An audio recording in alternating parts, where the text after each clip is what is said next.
Okie dokie, I believe we are all the way live. Hello and welcome to my graveyard. I am your host of the evening, the Cemetery Man from Salem, Mass. Always taking names and kicking candy ass, live in a living color here with you on Grande's Graveyard. And welcome back to the Amityville Horror Retrospective. Part 2. Yes, Part 2, Volume 2, Round 2. And this is my last round with the Amityville movies. I promise you that. I promise you that because I'm not going any further into the series. I've watched 9 Amityville movies over the past 14 days. And I'm Amityville tapped out at this point, ladies and gents. I'm not going to lie to you because this past week's show prep, it took a toll. It definitely took a toll. We did some Amityville double features that I never thought I'd do. I did Amityville It's About Time, followed by Amityville The New Generation, A New Generation, whatever the fuck. We watched the Amityville Curse. We watched, of course, Amityville Dollhouse, and then, of course, the Amityville remake. Those are the 5 films we'll be discussing, parts 5 through 9, respectively. There will be blood. There will be pain. There will be mayhem. But there's also one light at the end of this tunnel. That's one of these 5 movies. You can take your guess on which one. But in the meantime, we've got people in the chat. Miss C is here. Ciao, Grande. Ciao, Miss C. Hope all's well with you. I got a feeling there's going to be a lot of haunting and cursing tonight only at the Amityville Haunted Graveyard. Hell yeah. We got Sergeant George Sack in the house. That's going to be a first-time name. Welcome, Mr. Sergeant George. Sean Blue Digital's here. Hey, good evening, everyone. Shared out the graveyard stream. Thank you, my friend. I appreciate that. What a sacrifice for your channel. Dude, this was a sacrifice. I feel like a goddamn lamb over here. I don't know. I'm feeling a little gamey because this was definitely a sacrifice. My camera just went fucking AWire there. I don't know why. Oh no, what is wrong with my damn camera now? Now it's like having a hell of a time focusing. I don't know what happened. I'm all blurry. All right, this is no bueno. I'm gonna have to unplug and replug my camera. Hold on, folks. Here goes nothing. Hold on, folks. We're gonna just reset.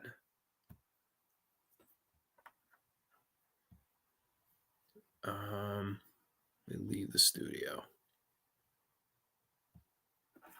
Try this. And then, oh boy, hold on.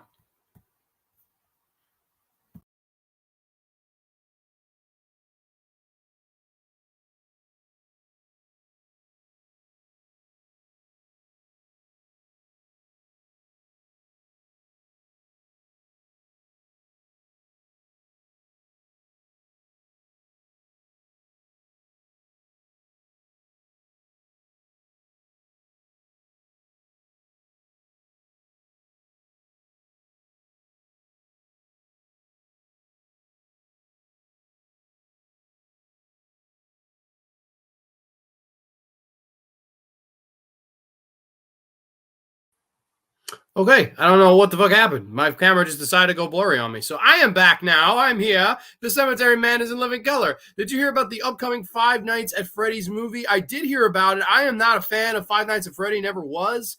But it seems to be a very popular topic. A lot of people really like Five Nights at Freddy's. I don't know. From what I heard from my good friend Mark, he is a huge Five Nights at Freddy guy, he hated the trailer. So, I mean, that remains to be seen. Not blurry here. Okay, I wasn't blurry on your stream. I don't know. It was really weird. The camera just got like blurry as hell on my end. I always manage to knock myself out of the studio at least once or twice when I stream on my channel. Honestly, since I fixed my Wi-Fi, I've had some swimming streams. Like, I have really had very few problems. But every now and again, this camera has a night where it's like, fuck, like it's having a hard time focusing. So hopefully that's the first and only time tonight.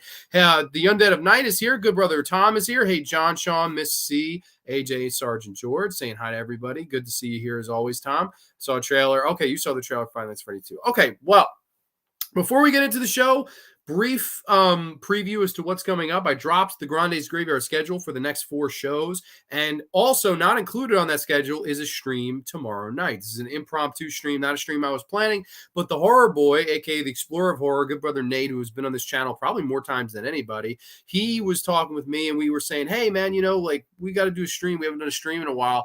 And he mentioned to me that he would love to talk about the Guardians of the Galaxy movies. And I said, you know what? I'm not a big Marvel guy, not a big DC guy, not definitely into any of those universe stuff, but I do like the Guardians of the Galaxy movies for the most part.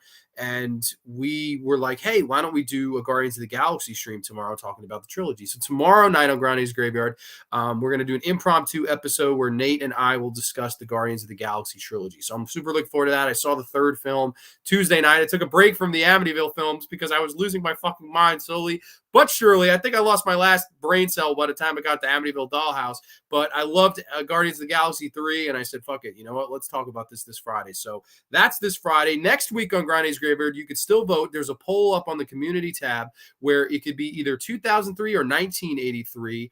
Both those years obviously celebrating milestones, 20th and 40th anniversaries this year, where I'm going to be doing my first ever year in review show where I pick the year of either one of those. It's up to you, whatever one wins the vote. Right now, 1983 is winning by a pretty good margin.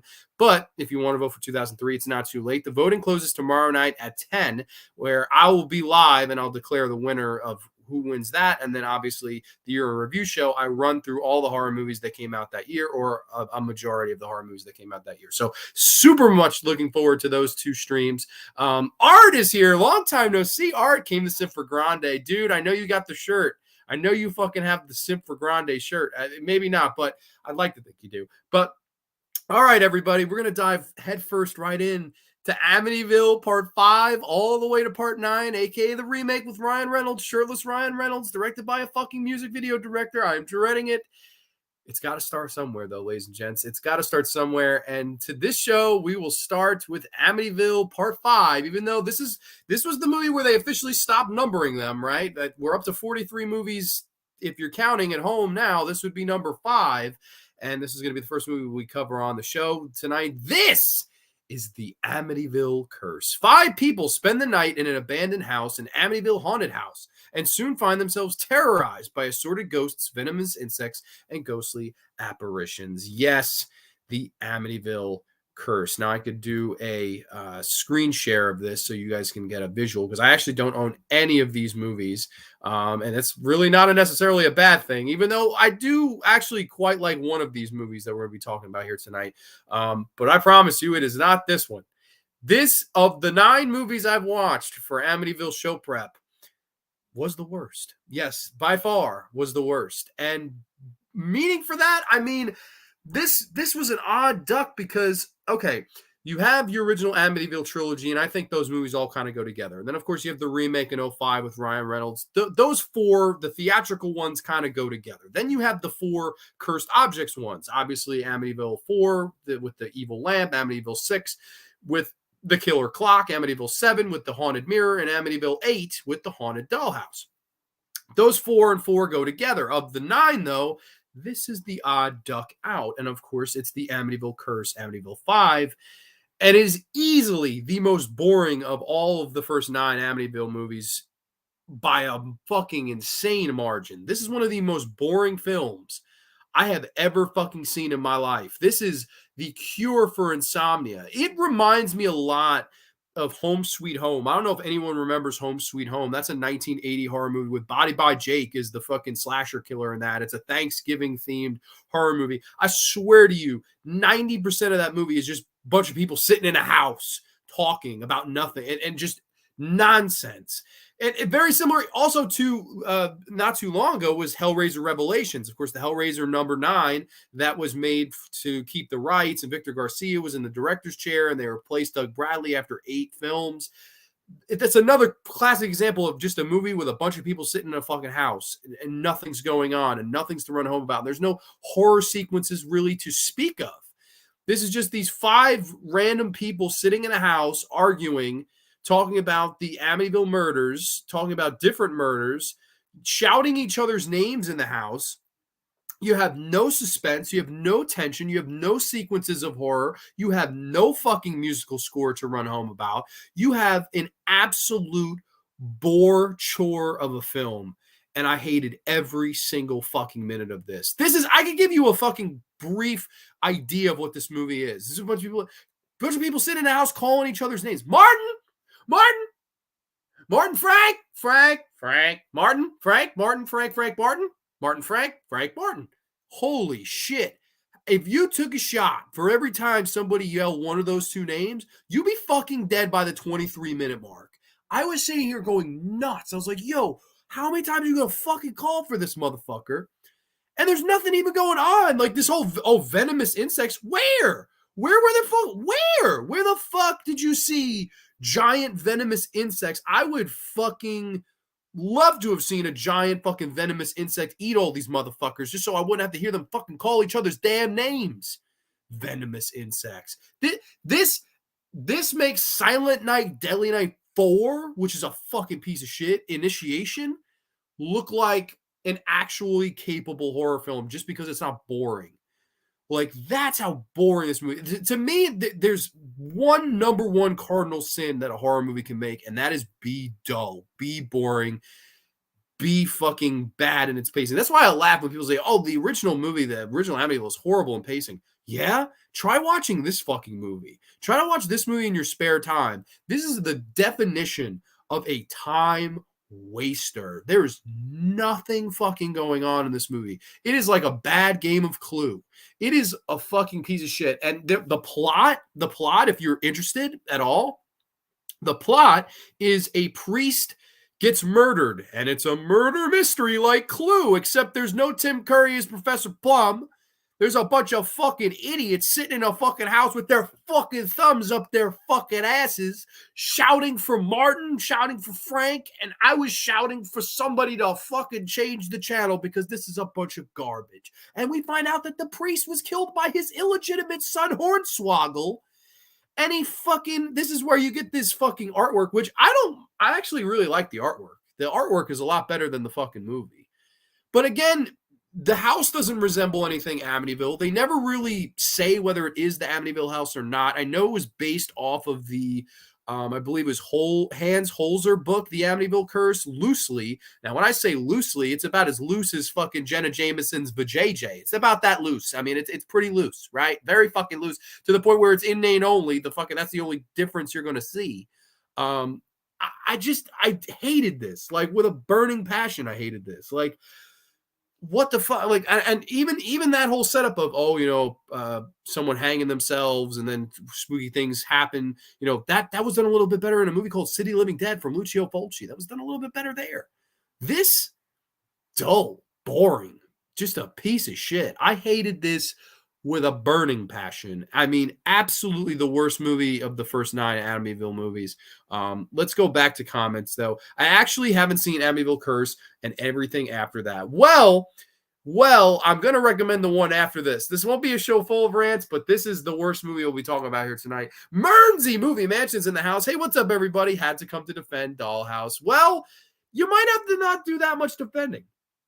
I didn't hate Dollhouse. I think we'll get there. I don't want to fucking get into part 8 where we're on part 5, but I definitely didn't hate it. Like, okay, this movie and the last movie we were talking about, I fucking hate, definitely. But these cursed objects ones in the middle, not so much. I mean, aspects, but definitely not so much.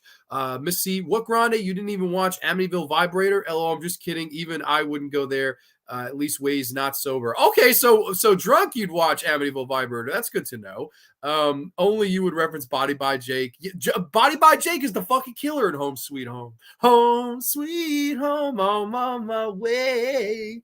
Mateo is here. Ciao, Grande. Have not seen any of these movies, but I'm excited for tomorrow's show. Hi to the entire graveyard. Okay, I guess Mateo's a Guardians fan. Very cool, man. I am a Guardians fan too. Super excited to shoot the shit with Nate on that. A lot of the movies in the 90s, I think, had the theme of bringing in a cursed object from the Amityville house. Yeah, that was the gimmick they went with because it was obviously, we're not going to do the Amityville house. We're going to do the cursed objects that came from the house. And in turn, you get your haunted lamp movie, you get your haunted clock, you get your haunted mirror, and your haunted dollhouse, respectively. And honestly, for the most part, I enjoy the idea of that, the whole cursed objects thing. I'm a sucker for even a bad cursed objects movie can be entertaining, like the Amityville Evil Escapes with the evil lamp, which we talked about last week. I mean, I think that's an entertaining movie. However, this movie is not entertaining. The Amityville Curse is going to get a 1 out of 10 from me. I hated this.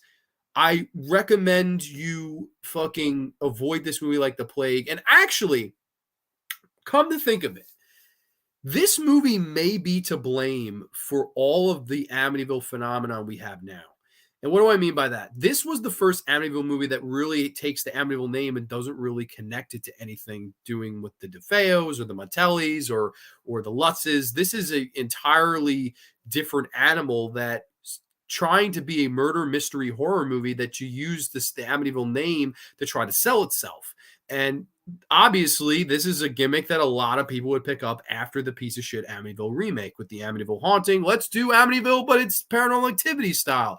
Let's do fucking Amityville in an asylum film setting. Let's do fucking Amityville with this. Let's do Amityville with that. And thus you get Amityville Vibrator, Amityville Karen, Amityville in Space, Amityville fucking, Amityville Mountain something. I forget. That was one of the worst ones too. But this was really, in a lot of ways, the movie to blame for the lack of continuity and the whole idea of let's make a horror movie and slap Amityville on it to sell it because that name sells. For whatever reason, that name does sell to this day. And that's, I think, a big reason why you have the big phenomenon that we do now, because you cannot copyright the name of the town Amityville. So Amityville, whatever, you want to slap that on the lunchbox. The idea is the lunchbox will fucking sell because it has that name on it. It's the age-old tale, some of Star Wars, same thing with the fucking Spider-Man. Those things are going to sell just because of the name. You don't have to know what's in there, it's just, it is what it is.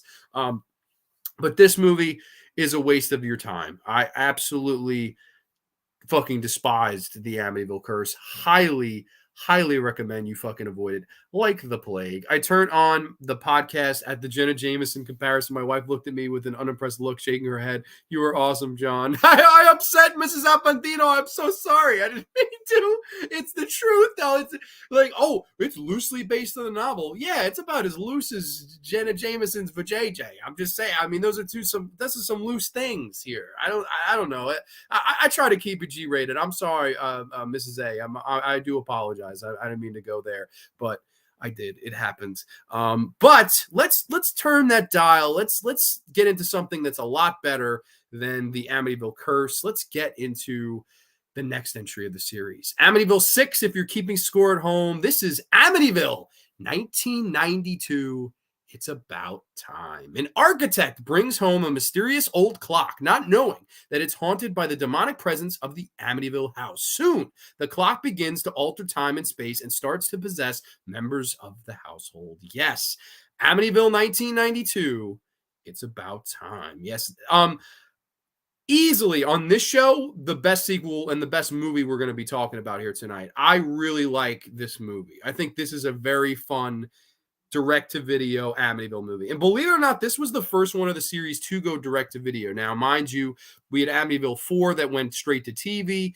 Amityville 1990, some places I guess must have gotten a theatrical run, which is crazy. I couldn't find any information on that when I tried to do my research. But this one is widely known as the first direct-to-video Amityville horror movie. And man, they started that whole trend off with a bang because I really, really enjoy this movie. I have a blast with this movie, to be honest with you. And the first thing I want to say right off the bat is 5 minutes into this movie, you're in good hands because it's directed by a guy named Tony Randall. And you may remember Tony Randall from a little sequel called Hellbound, Hellraiser 2. Of course, Tony Randall directed the Hellraiser sequel, Hellbound Hellraiser 2 in 1988. Fast forward 4 years down the road, and he's making Amityville Part 6. And I mean, right off the bat, you have a very capable, decent director in Tony Randall. Somebody that knows how to craft scare sequences, somebody that knows how to show visual, gory effects, and someone who knows how to push the envelope, right? Because Hellraiser is a great movie, visual effects wise, story wise, all that stuff. The sequel ups everything. In the sequel, we enter the labyrinth of the puzzle box. And it's just a wonderful sequel. I mean, I love the first two Hellraisers the best. I really enjoy Hellraiser 1 and Hellraiser 2. But this movie in particular, of the sequels, right? Amityville 2 is technically a prequel. So if we're just talking sequels, movies that take place chronologically after the first movie takes place, I think this is the best Amityville sequel. I dare to say that. Now, granted, Amityville 1 and Amityville 2 I'd put over this, but this would be number 3. And then if we're saying that Amityville 2 is a prequel, which it is, this is the best of the sequels right here. I really enjoy this movie, Amityville. It's about time. Really think the capable direction right off the bat is the first thing I noticed. Second thing I noticed, the excellent music box score. I mean, excellent. As we're having these open title credits, and we hear this kind of lullaby music box score, and it's just haunting in a way, really creepy. I actually would like to get who did the music here. I'm sorry, I forgot his damn name. See, when you watch this many Amityville movies in a row, these things start to run together a little bit, because I was like, I got to make sure I mention who did the music here, and I forgot it off the top of my head. So I'm going to cheat. I'm going to look it up. Music by Daniel Licht, I think that is. He did a wonderful job with the score of this movie. Just absolutely uncomfortable and creepy and dreamsicle, whimsical kind of score. And of course, this movie stars, I can even share the cast page here, Stephen Mott, who I always remember him in Stephen King's Graveyard Shift. Only on the Graveyard Shift, as he's the crazy owner of this place, and he has the fucking showdown with the. I mean, I love him in that movie. That was just a couple years before this. He does a great job as the dad in this movie. I really like him.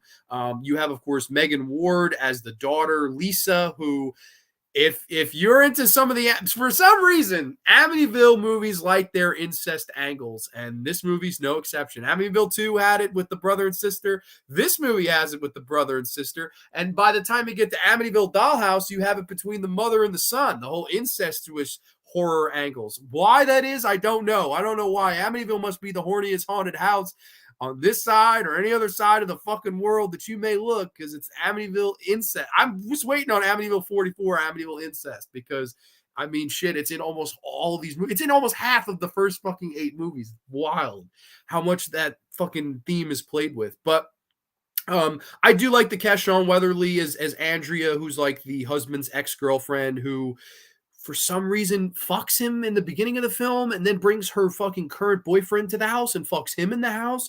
And I don't fucking get it. Like, I don't even understand. Like, I'm just so baffled by that. Like, okay, yeah, fucking bring him over too. Like, you can fuck me first, and then, fuck him second. It's just very odd. Just very, very fucking odd and uncomfortable. But I mean, it is neither here nor there. But I do really enjoy the setup of this one. Obviously, Stephen Mott's character, he comes home from a business trip in Amityville. Of course, these last few movies are shot in California. Clearly, they don't even hide the fact. But hey, I just came back from Amityville, was on a business trip. Who the fuck goes to a business trip in Amityville? You just got to go with it. And he brings home this, illustrious clock, and he puts the clock in the den. And all of a sudden, all of these, horrific things and events start to play out. And man, I love the horror sequences in this, directed by Tony Randall. I can't stress that enough. If there's one reason to watch this movie, it's the horror sequences directed by Tony Randall. And I can give some perfect examples. There's a great scene where the son wakes up in the middle of the night, and he goes to the refrigerator and he's looking, and then he goes to turn off a light in the den, and all of a sudden he does it, and it changes a time era in the living room. It looks like a Victorian living room all of a sudden. And he turns the light back on, modern day. Turns the light off, it turns into another time period. Every time he turns the light on and off, this room turns into something different until the bulb burns out. Really a good kind of buttering you up thing. There's a scene where the father goes out for a jog, and he sees this woman with her dog. He goes, "Hey, miss, you should really keep your dog on a leash." And all of a sudden she turns around and looks possessed. And the dog just attacks this guy and bites his fucking leg, man. It's insane how bad he gets bit by this dog. And then later on, the girlfriend and the son, they go to the house. They're like, "Oh my God, we're sorry. Your dog bit our dad, but he scratched the dog's face. Apparently." She's like, "My dog's fine. My dog didn't get scratched in the face." And neither her or the dog have any recollection of this happening. It's kind of this weird thing. Like, was it them? Was it an alternate universe version of them? Like, what the hell? I like the way he played and distorted with time, right? Because if you're going to use a clock, you have to distort time and reality as much as you can. And I think that was a really interesting theme to play with here. If you're going to do a cursed object, do something like that. Play with time. If you're going to do a clock, play with time. Why the hell not? Just like in the next movie with the mirror, they play a little bit with the mirror, but they don't go full potential with it. But I do like how they utilize the clock here. There's an interesting sequence where Lisa, the daughter, she's trying to butter up her boyfriend. She's got a whole sexy outfit on for him, and he just starts melting into the floor. It's an amazing practical effect. This guy starts melting into the floor, and I really liked that special makeup effect. He's like imagining it, hallucinating in it. The black tar does show up, which is a kind of a nod to the first movie and even the second movie. That black gooish tar stuff, and even can be found in part 4, right, with the killer lamp and the plumber scene. You get the black goo that's back here in this movie, so nice kind of nods to stuff. You do get a hilarious death scene in this, which I actually was howling laughing at the other night when I was watching it. You have this fucking woman. You have this woman going out for a walk with a cane. All of a sudden, her cane splits the sidewalk and gets stuck, so she can't get the cane out. For some reason, this delivery man's truck just gets possessed and goes into drive, starts falling down the hill. It almost hits this lady, but she gets out of dodge and she's laying on the ground. All right, I'm fine. There's a giant like stork on top of the truck, and it just breaks off and stabs this woman in the stomach, and she has the most hilarious yell I have heard in a movie in quite some time. She's like, ah! Gets stabbed in the fucking stomach. All this gore pops out. I mean, very fun, silly, over-the-top kill scene. I really had a blast with that kill scene. Just a good laugh, and I think I would hope it's supposed to be funny, but at the same time, I don't know. It felt very Final Destination the way that it all happened. Like, oh, I beat death, I beat you, and then nope, not really. This is what's going to kill you. Like the whole Rube Goldberg thing with the Final Destination movies. It felt very Final Destination, that kill, and I liked that. This aspect of the movie, while it's hysterical, I would love to know why. I have to get the Blu-ray of this, and I pray, Mernsey, if you're here, tell me if there a commentary of this movie, because I would have to listen to the commentary. Why the fuck is there so much German expressionism in this film? I mean, it's hysterical, but at the same time, it's like, who the fuck came up with this? Perfect example of what I mean. For some reason, as this movie escalates, as this movie goes on, there's German expressionism. There's a scene where Andrea's current boyfriend, he's sitting in the kitchen making some food in the microwave, and the husband, the ex-husband, he kind of shows up with a gun, and he's, hi, you see this gun? This is a 1943 German pistol. And he goes into this entire spiel about this fucking pistol, and he threatens to shoot this guy with it. And then the guy's, and he was never there. Weird. There is fucking, for some reason, swastikas drawn with, graffiti painting and shit, red fucking paint, spray cans, swastikas drawn on people's houses in this. They have an Amityville toy village that he's creating, and all of the houses have swastikas on them. Like, what the fuck? Why? I would love to know why there's so much German expressionism in this film, because it makes no sense. Like, what does German expressionism have to do with fucking Amityville Horror? But it is hysterical. I mean, I was howling laughing rewatching this. I was like, yo, this is amazing. Like, somebody in the writer's room just said, fuck it, we're going to throw all the German expressionism that we can in this motherfucker. And it somehow works. Like, I thought it worked. I thought it was actually like kind of unsettling at a point where I was like, what the fuck? Like, are they trying to say something here? Like, I couldn't really understand why or really for what reason, but man, it tickled me. Then I was like, man, this is fucking awesome. I think this movie and the Dollhouse movie, while maybe the Dollhouse movie especially, while the Dollhouse movie isn't technically good, it has ambition. This movie, I would say even more so, it has ambition and capitalizes on a lot of the potential that it sets out to get. I think that's the thing with this movie. It really realizes and captures a lot of its fucking potential. Like, you think on paper, okay, how good could a Killer Clock Amityville movie be? Yeah, I mean, very few things that I think are bad in this movie. Maybe give them a little bit more money to work with, but at the same time, it was a direct-to-video movie. I mean, how good for a sixth film of a series, for a first film that's going to go direct-to-video, how good could you expect? And honestly, I think this movie in that light overperforms. I really like Amityville, It's About Time. You have a really fun finale where, of course, the incest angle comes into play, where the sister is, you're always looking at me. It's fucking weird. She's like, oh, I see you're always looking at me. He's like, you're my sister. Stop it. And she's like, you're always trying to look at me and you're always like licking your lips. And he's like, what the fuck are you talking about? He punches his own sister in the fucking face. She no-sells it, throws him to the ground. Then she's like, come on, give me a kiss. It could be your last chance. I'm like, what the fuck? And then there's a whole finale in the living room where the clock starts to defend itself and it turns the son into even younger version of himself, turns him into like a 5-year-old kid. And then the ex-girlfriend, she tries to smash the clock. She goes up and it turns her into a saggy old woman that can't move anything.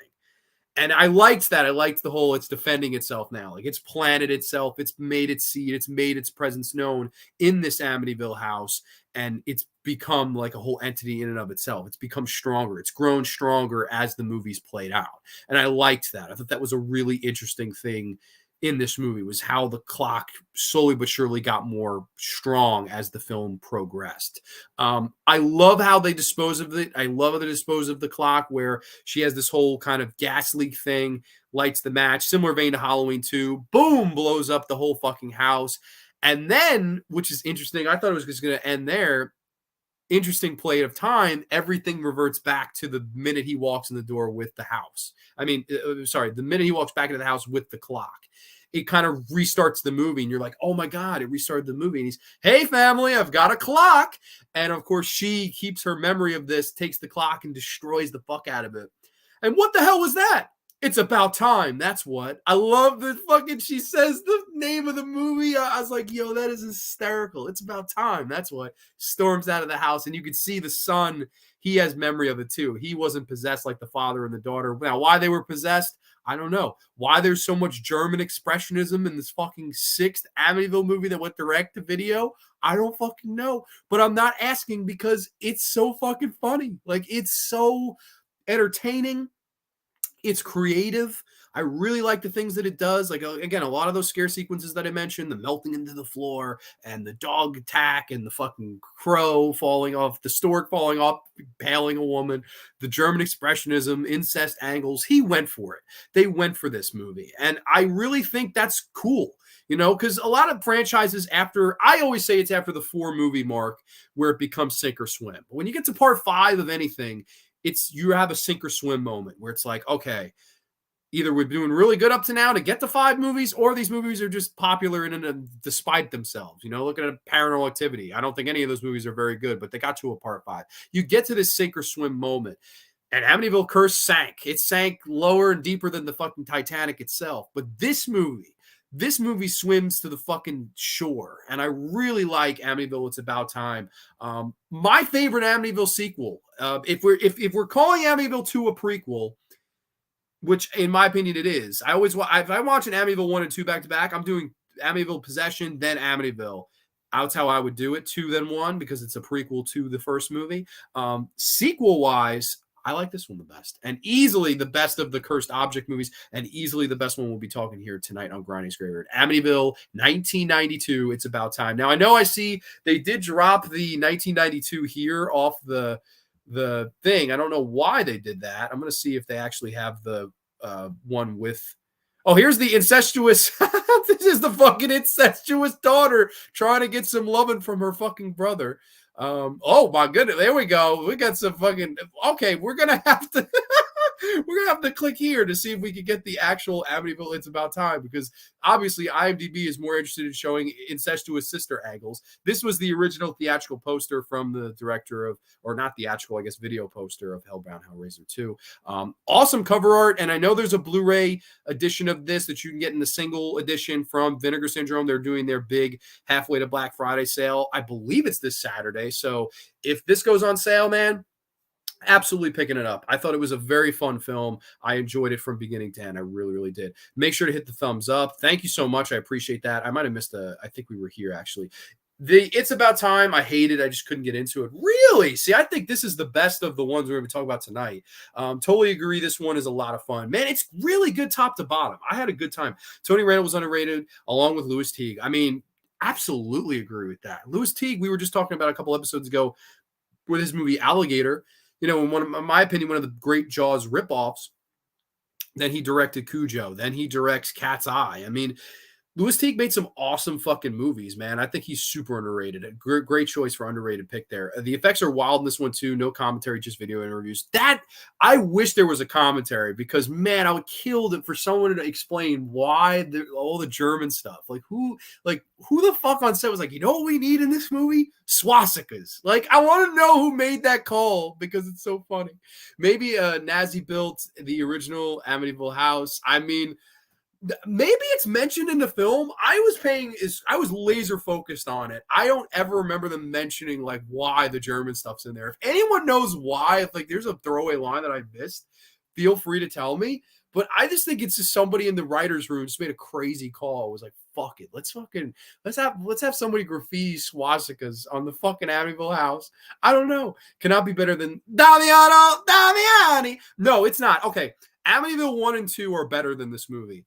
But Amityville 2 is technically a prequel. Therefore, the best movie to take place after the original movie in chronology is this movie right here, Amityville 2, Amityville 1992. It's about time. It's about damn time we had an awesome Amityville movie in the series because after part 2, Amityville 3 sucks. Amityville 5 sucks. Amityville 4 is fun. I like Amityville 4. I have fun with it. But I think this one is a better movie overall. Like I think of the Cursed Object Amityville movies, this is the one to watch. Highly recommend it. You can watch all the Cursed Object Amityville movies on Amazon Prime for free with ads. I think they're freebie movies. So you can watch them on there, or you can get the physical media, the Blu-rays, which I just got paid today. So I think that Vinegar Syndrome halfway to Black Friday sale, I think I'm going to be dipping on this one for sure. And maybe not the next one, but definitely going to be dipping on Amityville 1992. It's about time. Highly recommend this one.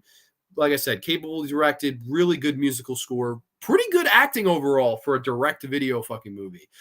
Fun sequences, scare sequences, playing with time and reality and all these things. I think this is a really underrated sequel. I actually quite like Amityville. It's about time. So that's Amityville 6, Amityville 1992. It's about time. And now we move 1 year later into a new generation. And what generation might that be, you ask? It's Amityville, a new generation. An old mirror from the Amityville house finds its way into a young photographer's home where the demonic presence soon manifests itself to cause more death and mayhem. Yes, Amityville, a new generation. It's a new day. It's a new day. It's a new generation. All right.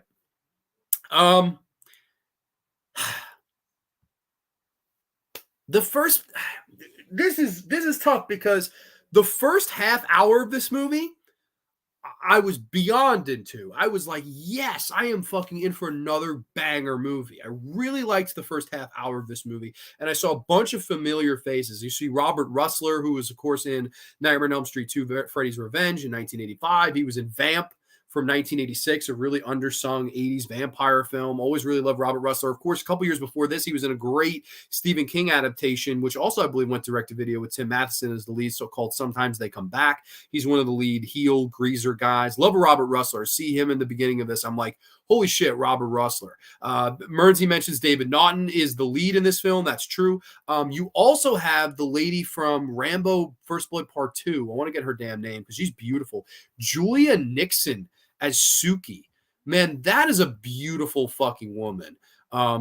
Absolutely beautiful, to the point where I went down the fucking rabbit hole of looking into her entire life and shit because I was like just blown away by how naturally beautiful this woman was. She and Robert Russler are kind of breaking up in the beginning scene, and she is roommates with David Naughton's character. They're these kind of struggling artists, if you will, and they say, hey, let's go out for a drink. The next scene you see, if you're any It's Always Sunny in Philadelphia fans out here, you're going to see Patty's Pub in this movie. Yes, Patty's Pub is in Amityville 7, A New Generation. Wild, I know, but yes, you'll see the exterior shot of Patty's Pub, which is obviously not in Amityville. It's in fucking California, where all of these later Amityville sequels, I think Amityville 4, 6, 7, and 8 are all in Los Angeles, and then they have some excuses to how they tie back to Amityville. This one, though, you do see the exterior of Patty's Pub, where I was like, holy shit. I don't know if they'll have it on here. I doubt it, actually, but we can check. No Patty's Pub here, but we do have the love with Julia Nixon, baby, who's a 10 out of 10 lady. Beautiful lady. But you do have the exterior of that. You have them talking inside. And then basically what happens is our lead, he's upset about things. And this bum offers him a mirror. He says, oh, I have this mirror and whatever the fuck. He gives the mirror over to him. And then the mirror comes back to the apartment with them. And then, of course, all these weird things start happening. Now, the first half hour of this movie is incredible. It's actually frustrates me as far as where it goes down after the first half hour, because it really fucking comes off the train tracks and fucking crashes and burns by the last fucking hour of this. And I was so upset by that because, man, the first hour, they had something here. I would, if I'm in the shoes of this director, who I actually, I got to get his name here because I actually don't know it off the top of my head. John Merlowski. John Merlowski directs this movie, and he does an okay job. Like, I don't think he did as good as the director from Part 4, but he does an okay job. It's definitely an okay job. Definitely a step down from Tony Randall. Definitely a step down from Damiani. Definitely a step down from those two guys, or those three guys. But I like some of the early scare sequences where Julia Nixon is, you know, sort of possessed by the mirror, and she just decides to go crazy with her art, and she draws and paints all of these colorful demons. I was like, that's imaginative and colorful and bright, and oh my god, this is so cool. Yeah, Mernsy mentions this, the demon paintings were pretty rad in her studio. Dude, those were amazing, and you could tell they were really, like, the production took the time to actually paint that shit out, and just visually very stunning to look at. And I like this whole attic environment where Suki is sort of losing her mind and losing herself in the art. I liked that, and I was like, man, where are we going to go from here? Like, play with this more. How about, instead of somebody losing their mind wanting to kill their family, why don't we do the story of, we have artists, right? We have all these characters are artists. Why don't you do losing yourself in your art, losing the horrors of an artist losing themselves in their art? And I thought that's where this was going to go.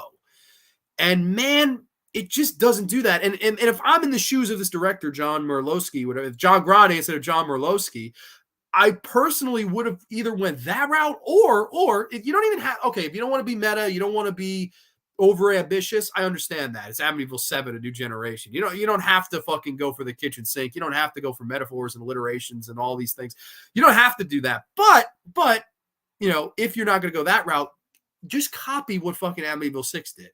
Take the object, utilize it to its advantage. You have a mirror, which is a cliche in horror, the spooky mirror. What do you see in the reflection? It's the scariest thing. We see ourselves, the darkness inside ourselves. It's the scene in Poltergeist where the guy starts peeling his face off. It's the scene in Oculus where it distorts reality and it distorts time and it distorts, you know, what you think is real as opposed to, you know, what really is. I mean, mirror is a fucking total horror cliche, and man, there's really few horror cliches in this movie that they utilize with the mirror, and I was kind of let down by that. I was like, damn, like, I would have done more with the whole mirror concept. I like the whole thing with Suki getting lost in her art, and I like there's a scene where she kind of seduces this other guy, and that you do see Suki's yitties, which was fantastic. That was my favorite part of the movie, I'm not gonna lie. Julia Nixon's yitties, which were fantastic. That's some science. Baby, let me tell you something. Julia Nixon of Scientology is gonna make me turn to the Baptist priest. I'm gonna say, Daddy, I got no time for this church, if you will, Cody. We're gonna take the family down to memory lane, and we're gonna go to Scientology 101, Daddy. That's how hot this fucking woman is, man. I love me some Julia Nixon. Hot as fuck. She seduces this guy. Interesting scene. I thought it was going to end up with him getting killed. Doesn't go there. I was like, okay, interesting. Like, where are we going to go from here? Where they go from there after that first half hour block where I was on board with it and literally popcorn munching, laser focused. They drop the ball. They make David Naughton's character the son of someone who was a part of the Amityville tragedy and murders before the fucking DeFeo murders. So apparently, judging by this fucking movie, there were murders before the DeFeo murders that happened in the late 60s around a Thanksgiving dinner where the fucking kid came out and shot his family over Thanksgiving dinner. Now, this wasn't mentioned in any of the 6 prior Amityville movies. It's a glaring, like, what the fuck? Like, really? Like, you're going to go before that? Like, and oh, it was such a famous murder case that nobody decided to mention it in the 6 previous movies or in the fucking 30 plus that followed, but like very, very lame. I didn't like that. And he's the son of this guy, and it's like a fart in church after that. It's like, oh, you went here with this? Like, I get it. They're trying to, okay, he's part of this, and they had this whole sequence in a mental asylum, which didn't work for me. You do have Lynn Shay in there. I see Mersey keeps mentioning things before I say them. Fucking Lynn Shay is in there in a brief cameo. I like to see her. Terry O'Quinn from Lost and The Stepfather. Really love Terry O'Quinn. He plays one of the cops in this movie, like the lead cop. Always good to see Terry O'Quinn. I mean, he's in this. It's a nice familiar face. You do see some familiar faces. Like I said, you see fucking Robert Russler, you see Julia Nixon, you see Terry O'Quinn, you see Lynn Shay. I mean, you have some familiar faces, some good horror character actors, good actors in general. But I just don't really care where they went with the story, and I don't think there's enough of the mirror in there. I think I would have built this movie around its antagonist, which is the mirror itself. Have it play with, maybe the horrors of fucking, paranoia. You could do something like that where, oh my God, I made this beautiful painting and Suki thinks that David Naughton's going to try to steal it from her, and play with that, like where she's seeing these things happen in the mirror. And then, she builds all this stuff in her own head, making her go wacky. I would have played with that whole thing where the possession and all that stuff, the horrors of possession and the horrors of paranoia, the horrors of, what is lurking in the mirror and what's looking back in the mirror. I mean, there's so many different things you could have done with a mirror. I mean, I really think the list is endless. And instead, they decided to make this more of a character study about a character that we barely got to know. I mean, yeah, he's an artist. Okay, Suki's more interesting. It's just, I don't know. I really just was so like let down by the last hour of this movie. I love the first half hour. I'm on board with it. And I almost wish I was a creative consultant there. I wish I was like alive at this time. Granted, I would have been -4. I would have been a tear in my daddy's eye at this fucking point. But man, like, I just think they dropped the ball here. Like, again, scare sequences in this, not really as good after the first half hour. You're like, all right, like first half hour, but last hour, man, there's not much to run home about. There's a whole really boring build to this finale where they try to make you think that he's going to recreate the Thanksgiving holiday murders and murder all of his artist friends at a fucking gallery show. And spoiler alert, nothing fucking comes of it. Nothing happens. He instead shoots the mirror, and Terry O'Quinn goes, "You shouldn't have done that." And he goes, "Why?" "Because it's 7 years of bad luck." Ha ha ha.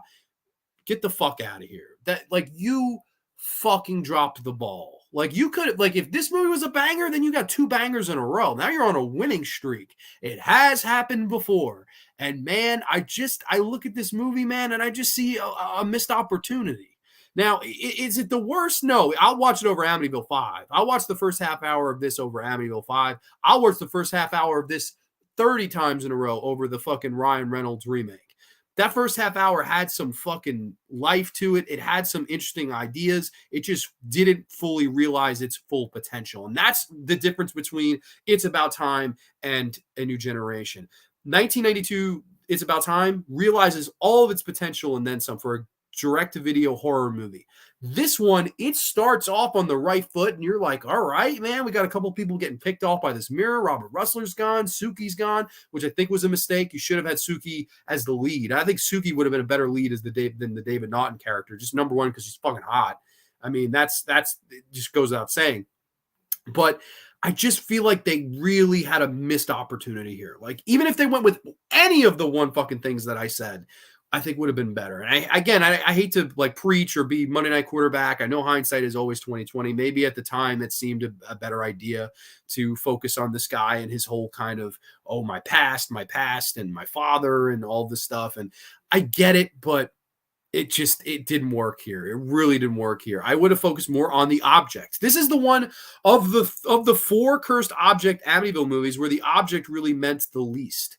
Like, yes, the object is impacting him a little bit, but it's really more about the horrors of his backstory and the horrors of what happened to his family in the asylum and what happened to his, old family where they were gunned down at the table. It's like the mirror takes a backseat to his post-traumatic stress and his past horrific life.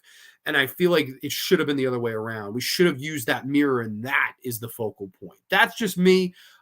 Maybe I'm alone. I don't know. This one gets a very low rating on IMDb. I mean, this gets below a 4 on IMDb. So I mean, maybe some people hated the first half hour too, but I would say the first half hour alone gives it the pass. I don't think I rated It's About Time. It's About Time comes in with about a 7.5. I loved It's About Time.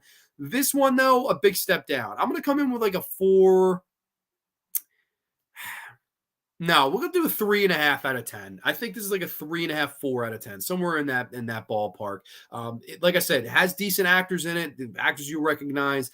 I really like the first half hour, but the last hour of it was a chore. It was really, I'm like, fuck, like it's about time, like it fucking really kind of just fell apart, which is a damn shame because I think it had potential.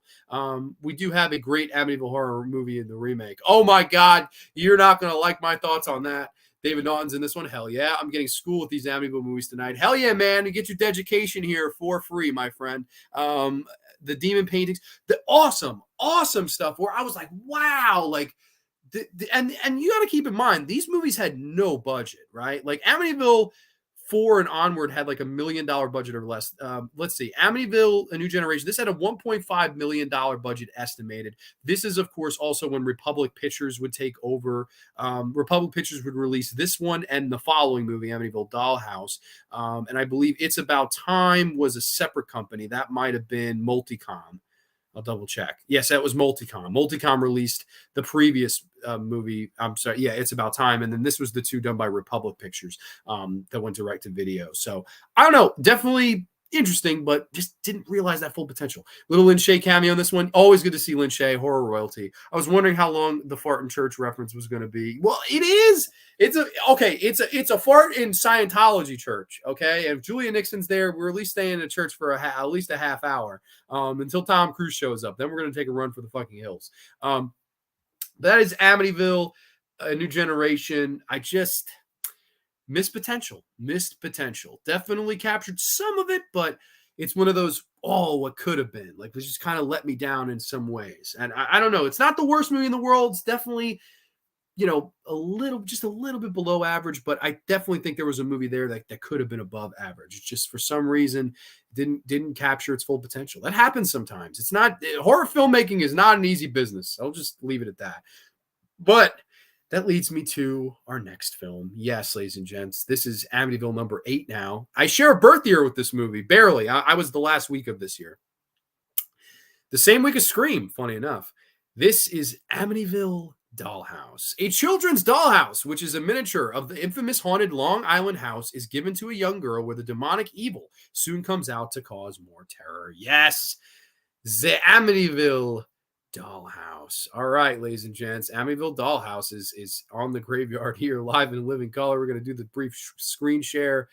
Oh, yeah. Which, what's funny is they use this fucking thing of this little girl for like 4 straight movies. Like all the posters, you can find the little girl sitting in front of it. That's using Amityville 4. That's using Amityville 6. Using Amityville 7. Like alternate posters. You could see that little girl. Like, I don't know why. They were just like, fuck it, keep using that. Like, just thought that was quite funny. But this movie, okay.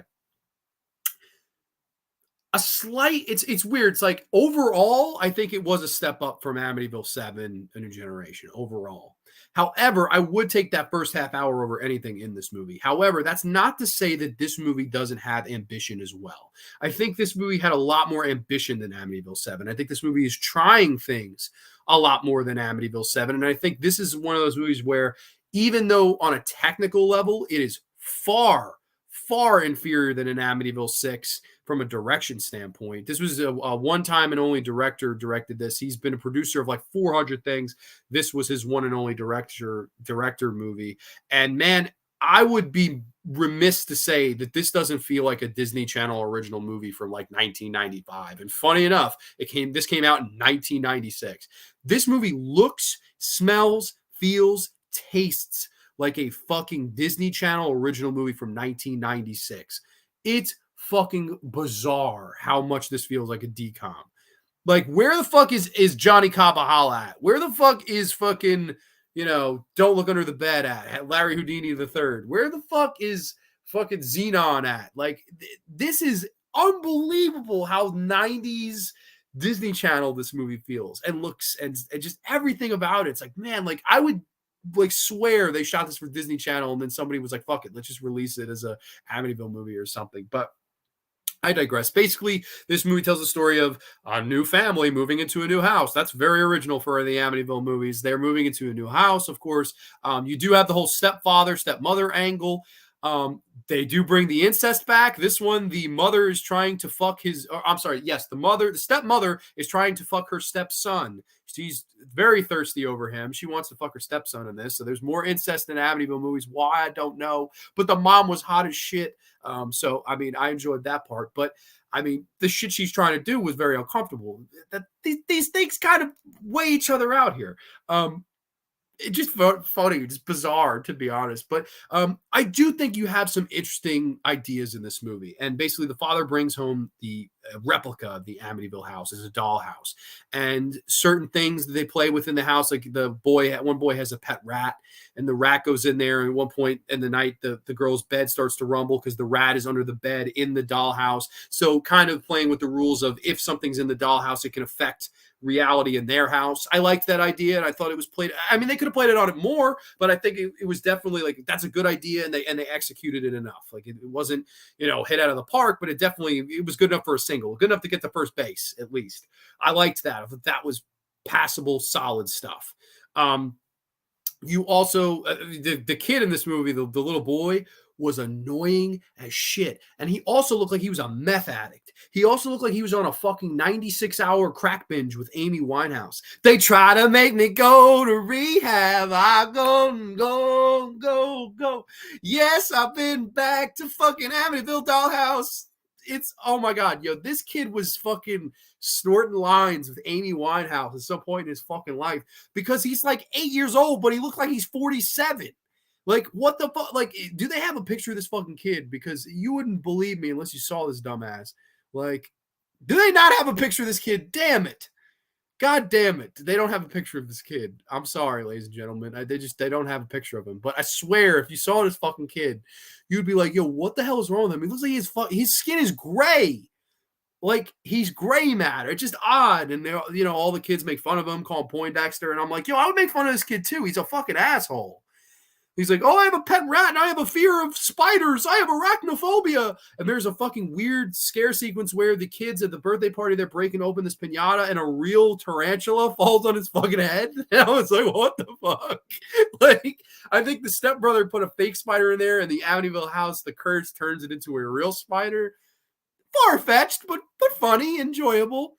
They have a whole angle where his actual real dad is like haunting him and trying to like manipulate him. And what we're going to do, we're going to kill the stepfather. We're going to kill him together.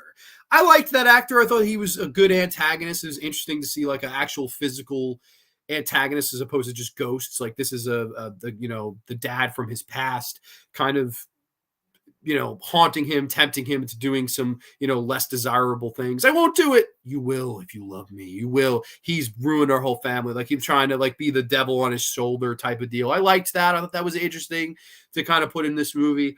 You do, like I said, you have the incestuous angle, which is fucking out of nowhere. And they really push this one on you. Like it's barely in Amityville 6. It's more towards the end with the whole incest stuff. This one, it's throughout the movie. Like, it's really fucking driving that home of, like, this mother she's thirsty for her son.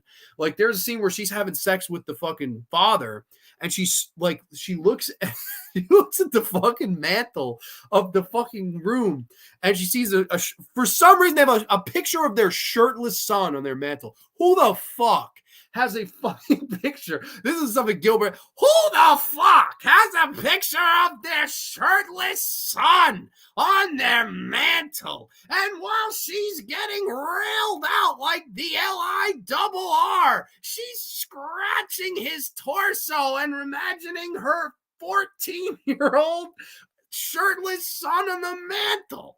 I'm like, what the fuck? Like, it's just odd. And they keep going with it. Like, there's a point where she's trying to get some food out of the refrigerator, and he's like, hey, Mom, what's going on with you? And she's like, oh, I'm nothing. I'm just standing here. And he's like, okay, I'm going to grab a Coke. And she goes in and like, she starts getting wet and shit. I'm like, yo, is this bitch going to fucking stick to the fucking fridge right now? Like, how fucking, let me tell you something. She was moister than an oyster. she was getting moister than an oyster up in this motherfucker. And I was like, man, this is gonna happen. Like this, and that lady was fucking hot. What the fuck is her name, man? I gotta get this lady's name. Well, I guess this is the fucking lady.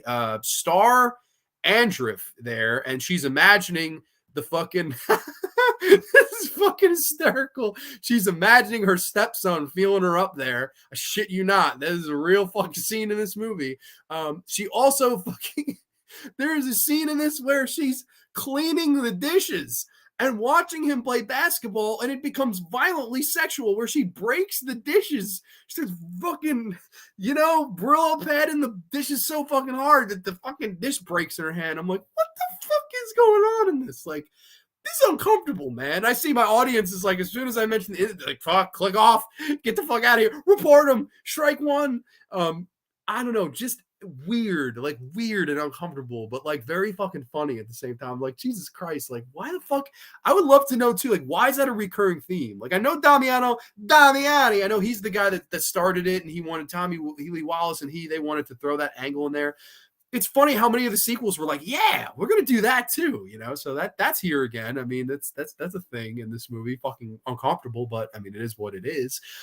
There definitely, I think, could be more with the dollhouse. Like, granted, though, it's a lot more complicated to play with that as opposed to a clock, or that as opposed to a mirror, or even the lamp. I think the lamp did more than the dollhouse does in this movie. But I definitely, I think there's some more things you could have done. But at the same time, I don't know what I would have done. Like, I mean, you could have used that miniature a little bit more.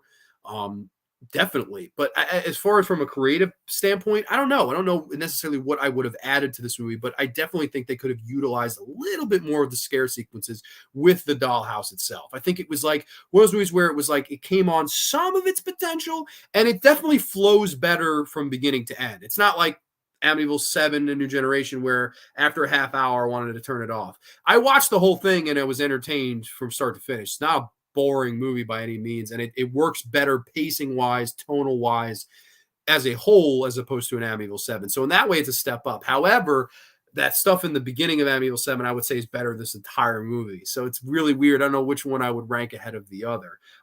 As a whole, this movie, but as overall, like anything in either movie, that first half hour of Amityville 7 was great. This movie, though, towards the finale, I just the finale just kind of felt a little weak to me. It's like they have this whole standoff with the devil on the kid's shoulder and the dad, and they have that whole kind of standoff, and the fucking house ends up exploding, and then they drive away at the end. I'm just like, yeah, like, I don't know. We've done this already. Like, Amityville 3 had the house exploding, and Amityville 1, the fucking family drives away, and Amityville fucking 6 has it that everything's okay at the end after the house explodes. Like, I feel like at this point it was running its course. Like, the whole, cursed objects idea. This was the last of the cursed object Amityville quadrilogy, if you will, 4, 6, 7, and 8. But I think a solid enough one, like one that I dare I say is just around average. Like, I would say around a 4.5, 5 out of 10 for me on this one. Like, again, like, it doesn't have that memorable of a score. It is really poorly directed. I thought the director did a bad job. Like, this movie looks like a fucking decom to the point where I swear to you, I believe that Disney Channel produced this movie. It looks like Disney Channel production, like, unbelievably so. And I was just like, like, I don't know. This whole cursed objects thing kind of ran its course. And I do think of the 4 cursed object ones, this one did the least with the object itself. Like, I think it could have done way more with the fucking house itself. I don't know. Just iffy with me. Like, it's solid, but it's just barely passable. I don't know. Just for me. I don't know. Let's see. Mernsey, this one is so entertaining. The son and the stepmom sexual tension. The zombie dad haunting the kid. Yeah, no, those are the main things in this movie, and those are both pretty solid. I really like Amityville Dollhouse. I don't know, maybe I'm a sucker for little kids and horror.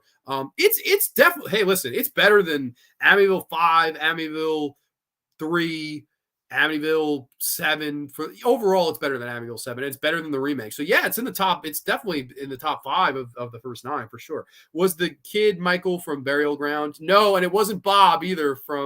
This kid was just a fucking piece of shit. He really, I swear, he looked like he spent a fucking month in rehab with Amy Winehouse. The rat under the bed. I liked that. I thought that was. I actually wish they would have done more of that. Like maybe do like a fucking drawn to scale, like giant rat in the house at one point. Like, oh my God. Like, or there is a scene where the kid, he puts his hand in the dollhouse to kill the fucking rat. He accidentally kills the rat. Do something like that where he puts the hand and then his hand's in the room. Like, oh my God. Like, then I don't know. Just I would have played a little bit more with it. It's like it's not a failure, and it's not a movie that doesn't realize its potential to the degree that fucking Amityville 7 is. But I do think it left a little bit to be desired, but still passable and entertaining. I agree. I was never bored with it. I think it was good enough. It's one of those movies, it's passable for sure. Definitely passable. Anthony is here, Fever Dreamland Theater. Oh man, I don't know. Sounds like Rehab might be more fun than this movie, or at least less weird. Well, hey, maybe. I don't know. Amy Winehouse may God rest her soul. You know, that woman was had the angel's voice, if you will.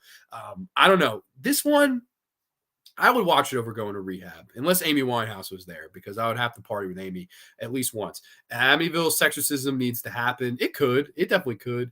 People saying hi to each other. Doesn't the guy's girlfriend get burned really bad at some point? Yes, there's that scene. But I don't know. Like, it just... It feels like a Amityville 6, but if it was directed a lot more like less competently, if that makes any sense. Like it has all the elements there, but it just didn't fully click on all of them. Like I don't know, I can't explain it. Like I don't hate it, but I didn't love it either. It's just one of those, it's kind of middle of the road, but definitely better some of the bad ones. I wouldn't say this was like one of the worst ones. I think from start to finish, it was damn entertaining. And that to me, for an 8th installment in a franchise that's going direct to video and looks, sounds, feels, and tastes like a fucking Disney Channel original movie, it's a damn accomplishment, in my opinion, that this was as good as it was. So I definitely will give this the 5 out of 10. Give it the solid recommendation. Mayan is here. Hello, everyone. Mayan, welcome. Hope all is well with you. But yeah, that's Amityville. It's a dollhouse. Yes, Amityville Dollhouse.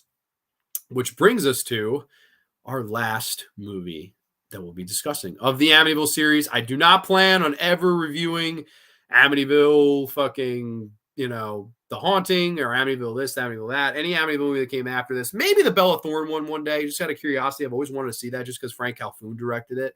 I'm like, shit, I really like Frank Calhoun. I wish Frank Calhoun had directed this next movie, this last movie we'll be talking about here tonight on Grande's Graveyard. Because this is bottom 2 for me. It's not as bad as Amityville 5, but it's the second war. It makes Amityville 3 look great. It makes Amityville 7 look entertaining. And I fucking, with a passion, hate this fucking movie.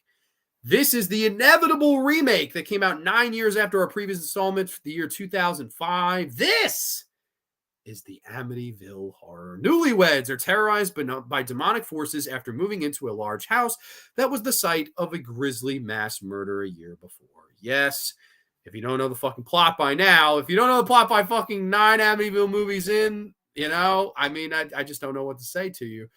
But this is the Amityville Horror, the remake. Of course, inevitable. This was, of course, around the time, early 2003, where the Texas Chainsaw Massacre remake came out from Platinum Dunes, and Michael Bay and Brad Fuller and all these fucking cocksuckers decided to remake Tobe Hooper's classic. Oh, we got Daniel Pearl to do the cinematography. Let's jack each other off in the semicircle till we're empty. That's what the Marks did in 2003, and it made a lot of fucking money. And they said, fuck it, we'll remake everything. And, of course, came your remakes of Dawn of the Dead, which is a great remake. Of course, came your remakes of fucking Down the Road, A Nightmare on Elm Street, where Freddy Krueger was a fucking preschool gardener. Of course, came your fucking inevitable remake of The Crazies. Of course, let's just remake everything that came out in the 70s and 80s because we have no fucking ideas left, but we do have Michael Bay, and he's handed us a blank checkbook. And what we're going to do is remake classic 70s horror movies into shit-ass early 2000 remakes and miscast the fuck out of them and hire awful, incompetent directors that don't know what the fuck they're doing. Case in point, Andrew Douglas. Andrew Douglas's directorial career before this fucking movie consisted of music videos.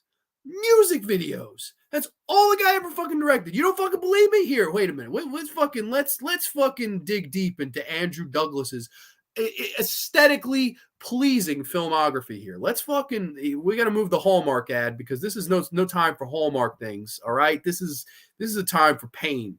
because this fucking idiot, British director, yeah, you give Britain a bad name, my guy. What the fuck? Look at this asshole's filmography before this. You have Alison Moyet fucking music video. Let me see. Let's fucking look at the whole fucking enchilada. Paul Young and Alison Moyet music videos. That's all this fucking piece of shit did before this. Music videos. And they said in fucking Platinum Dunes, all right, this is our guy. Fucking Amityville Horror Remake. Let's get a music video director. And the first choice they had, you may be asking yourself, was this guy always the first choice? No. The first choice was a guy by the name of Samuel Bayer. Samuel Bayer, who had also only directed music videos and directed one film years later for the same company, and it was the Nightmare on Elm Street remake, which is even worse than this. So Lord knows if they got his dumb ass to do it, it would have maybe even been worse. So maybe I should be thankful that it was Andrew Douglas, who fucking is a worthless fucking filmmaker. But I digress. Let's go back into the Amityville Horror Remake, and let's now make fun of the fucking piece of shit writer, who you may ask, who is that? It's Scott Kozar. Come on down, you piece of monkey shit. Scott Kozar. You want to look at his wonderful fucking filmography here. Look at this shit. So, okay, he's had writing credits. Let's look at all of Scott Kozar's 9 writing credits. Great. Okay. Texas Chainsaw Massacre remake. The Machinist, really good movie, actually. The Amityville Horror remake. The Crazies remake. Bates Motel, a fucking television show about Norman Bates when he was a fucking teenager in the Bates Motel. Do you have anything new to bring to the table, Scott? No, you fucking suck. Go fuck yourself, Scott. You're a piece of shit, and all you fucking do is write fucking screenplays of horror movies that were better in the 1970s than they are when you fucking readapted them in the early 2000s. Yeah, I'm gonna write a screenplay of a Romero film. You're a fucking asshole. Oh, I'm gonna fucking charge $700 to $800 and have a bullshit online internet class during COVID, where I'm going to charge these dumb fucks $750 a session. I'm going to teach them how to write. You haven't written shit.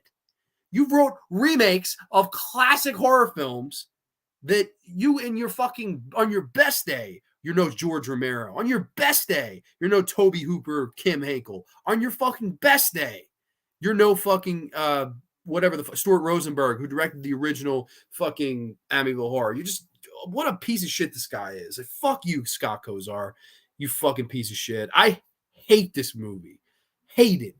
And man, just like, this was just a bad fucking recipe for disaster here. And man, first and foremost, obviously, was all the people I just mentioned, the director, the fucking writer, awful start. The producers, Michael Bay, Brad Fuller, these guys that Platinum Dunes that just decided, let's fucking remake everything and make it fucking shitty. If you want the vein of my existence, if you want movies that I almost unanimously hate, it's these Platinum Dunes remakes, because they all look the same, they all smell the same, and that smell, it's worse than monkey shit.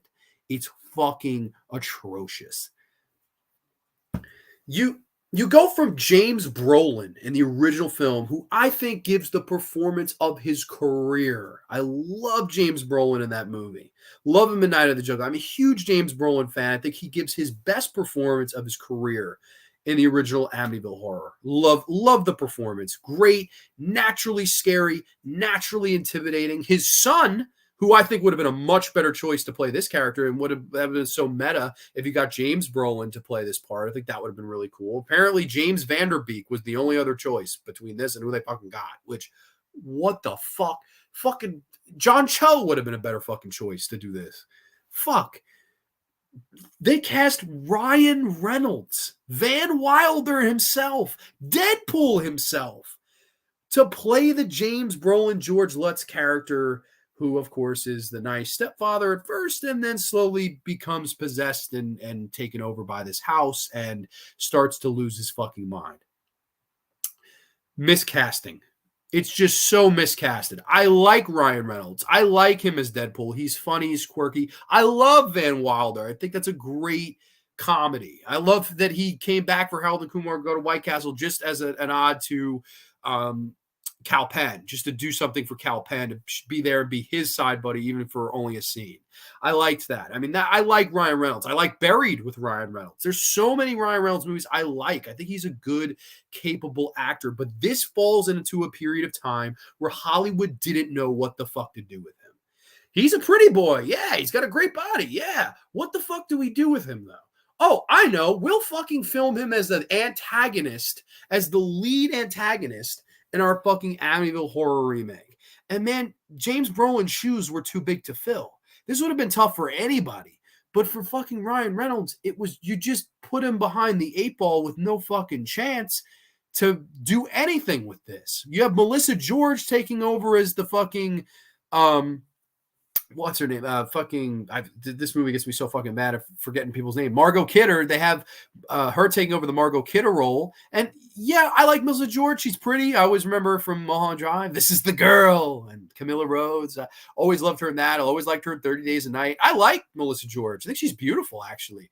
But she has nothing to do. She's very much taking a backseat to him here. She's just very one note, like, you have to stop this. That's her whole performance, is that one, like what I just said. It's just, George, you have to stop this. That's all she fucking does. Like, there's no charm there. There's no charm. There's no real chemistry there. Like, I didn't feel the chemistry like I did with Margot Kidder and James Brolin. I don't know, just there wasn't enough chemistry between the two of them, and they really didn't give her anything to do. I really felt like they were like, yeah, you're just a pretty face. Like, that's it. The kid actors in the movie, whatever.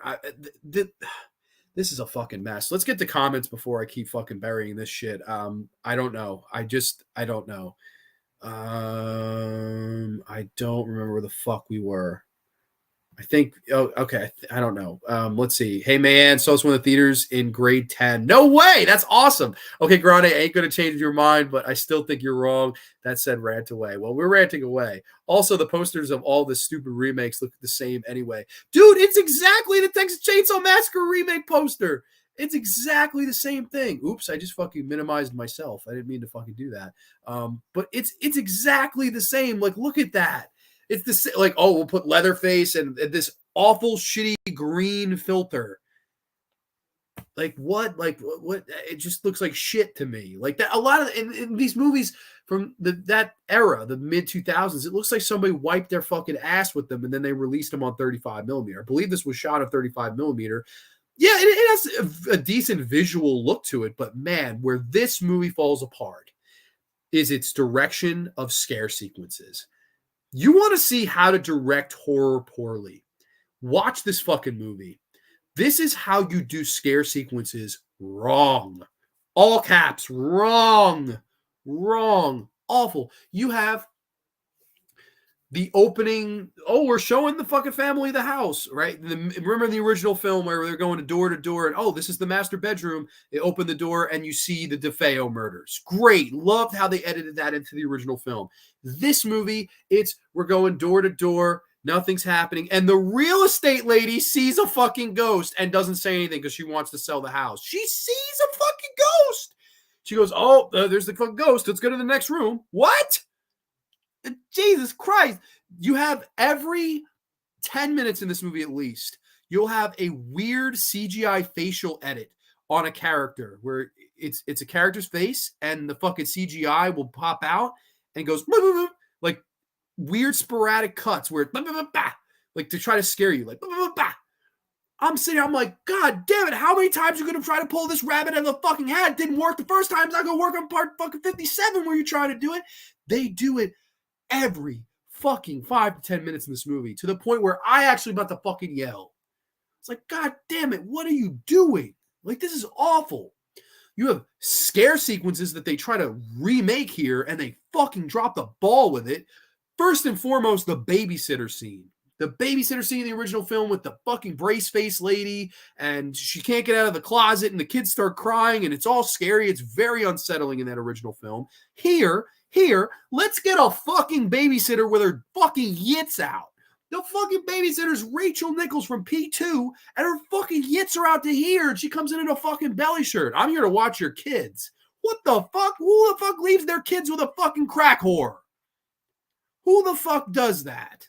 Come on. And then she's sitting on the bed with him the like 10-year-old kid, and she's like, you really think you really think Gene Simmons' tongue is that long? She's looking at a Kiss poster, and she starts like giving the kid tongue action because she's looking at Kiss. I'm like, what the fuck? Like, what does this have to do with anything? Why are you giving a 10-year-old tongue action?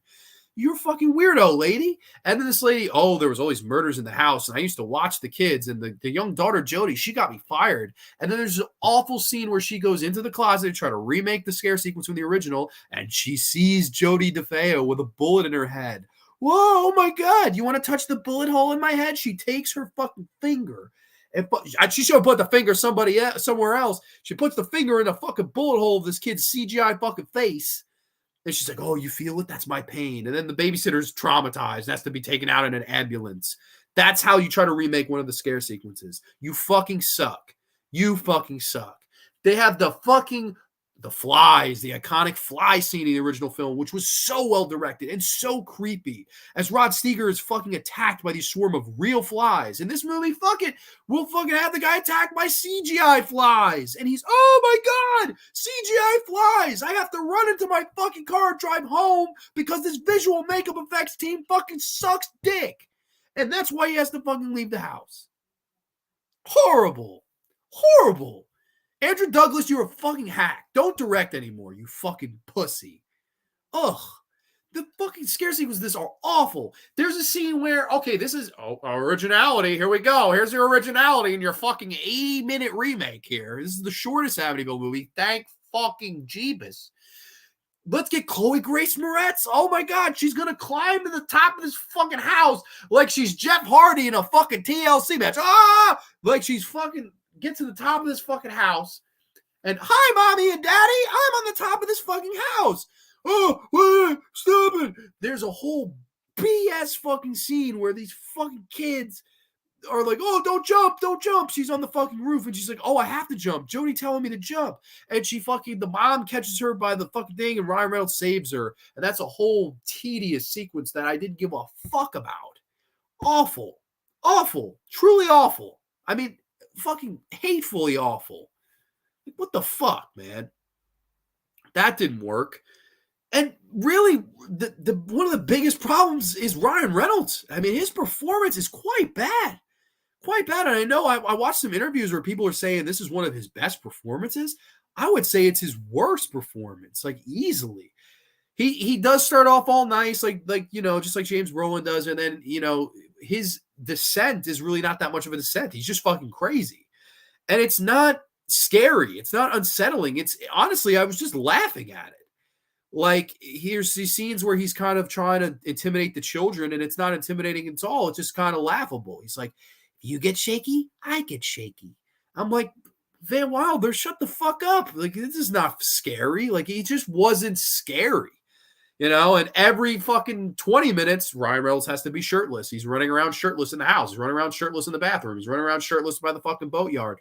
We got to see him shirtless. And man, that may have worked because this movie made on a $19 million budget, grossed $108+ million fucking dollars at the box office. I cannot even believe that. A movie this shitty, number one, went to a theater, and number two, grossed over $100 million fucking dollars. Holy fucking shit. That's wild. This movie made that much money. Wild. Like, that's nothing to scoff at. That made a lot of fucking money considering how fucking bad this movie is.